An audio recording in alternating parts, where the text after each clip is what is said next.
Au nom du Père et du Fils et du Saint-Esprit. Amen. La paix de Jésus soit dans votre maison, sa paix et sa joie. Alléluia. J'espère que vous allez bien. Nous lisons le Saint-Évangile selon saint Luc, chapitre 7, versets 11 à 17.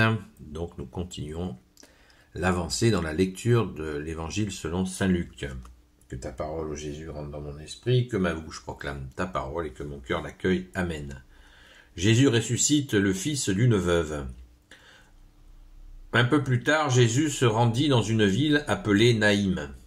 Ses disciples faisaient route avec lui, c'était toute une troupe. Comme il approchait de la porte de la ville, voici qu'on emportait pour l'enterrer un fils unique dont la mère était veuve. Les gens de la ville, en grand nombre, l'accompagnaient. À sa vue, le Seigneur eut pitié d'elle et lui dit « Ne pleure pas ».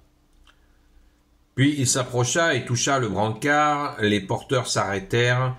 Jésus dit alors « Jeune homme, je te parle, lève-toi. » Et voici que le mort se redresse, s'assoit et commence à parler.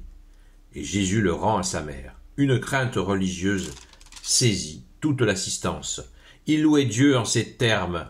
Un grand prophète s'est levé et parmi nous, Dieu a visité son peuple. C'est cela même qu'on entendait dire de lui par tout le pays, des Juifs aussi bien que dans les régions voisines. Alléluia, merci Jésus. Merci Jésus pour tes merveilles. C'est extraordinaire. Extraordinaire. Qu'est-ce que cela vous évoque? Eh bien, cela évoque quelque chose de fondamental dont on ne parle jamais dans l'Évangile. Jamais, jamais nous ne parlons de cela dans l'Évangile. Et pourtant c'est fondamental. Il se passe ici la même chose qui s'est passé quand Jésus va éviter la lapidation à une femme adultère. C'est exactement la même chose. Alors vous allez me dire, de quoi tu parles? Eh bien, je parle de la justice de Jésus, parce que tout le monde parle de l'amour de Jésus, et c'est bien justifié, puisque Jésus est l'amour. Mais il est aussi la justice et la miséricorde. Qu'est-ce que ça veut dire? Il n'y a pas quelque chose qui vous surprend à écouter ça? Alors je vais vous le poser sous forme de question. Est-ce que quelqu'un a demandé à Jésus de ressusciter ce jeune homme? Non. On peut le lire et le relire. Personne ne s'est jeté aux pieds de Jésus pour demander à ce jeune homme d'être guéri, y compris sa propre mère, veuve. Rien.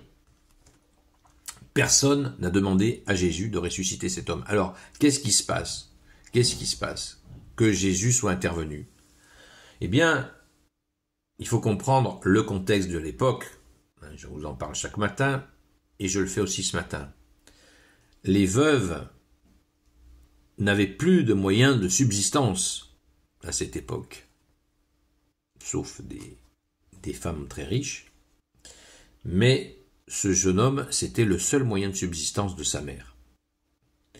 Donc Jésus va manifester sa justice sans que personne ne lui ait demandé quoi que ce soit. Vous voyez, Jésus apporte l'amour, la justice et la miséricorde sur cette terre, ce qui fait tant de défauts à cette terre et chez les hommes. Jésus, qui est Dieu, vient rétablir la justice. Il n'était pas juste que cette veuve aille mourir de faim alors que son fils était son seul moyen de subsistance. Et Jésus rétablit la justice. C'est grandiose, c'est grandiose.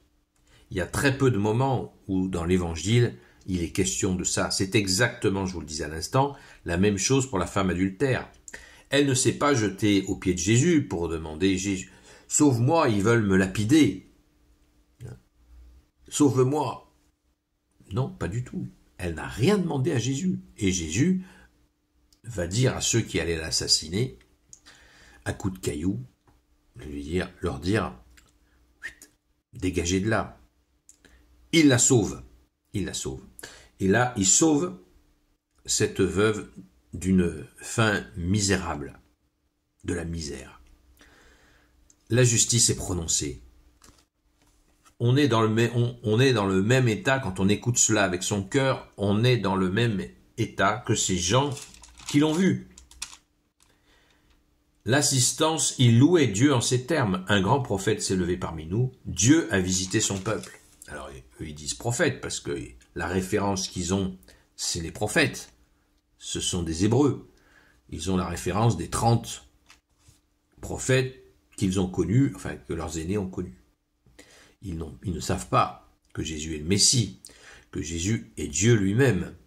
Sur terre, Dieu fait homme. Ils n'en savent strictement rien. On est au début. Pas au tout début, on est un tiers de l'évangile selon saint Luc, les gens ne le savent pas. D'autres le comprendront plus tard. Et Jésus ne veut pas que ça se sache trop vite non plus. Donc ils disent prophète. Mais ils devraient dire Messie, Christ, le Seigneur. Et ils ne le font pas.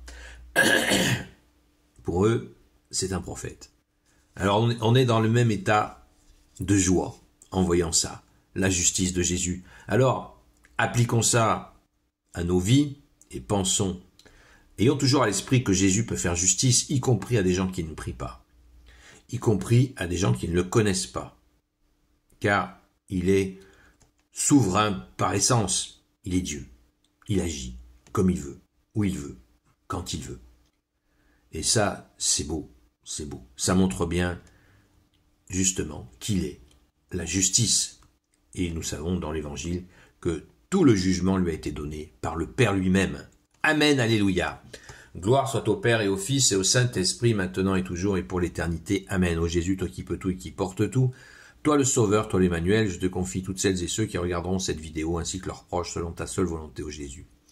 Sainte Marie, Reine des cieux, toi l'Immaculée Conception, toi qui écrases le serpent, toi qui as la lune sous tes pas, toi notre Mère, Notre-Dame, Saint Joseph, toi le juste et le saint, toi le sage, toi la terreur des démons, toi le saint gardien de la Sainte Église catholique apostolique, Sainte Marie-Madeleine, notre chère sainte patronne, et vous tous les saints et saintes, amis de toi Jésus, Saint Michel Archange, Saint Gabriel Archange, Saint Raphaël Archange, et vous tous les anges qui te servent ô Jésus, je vous confie toutes celles et ceux qui regarderont cette vidéo, ainsi que leurs proches selon ta seule volonté ô Jésus.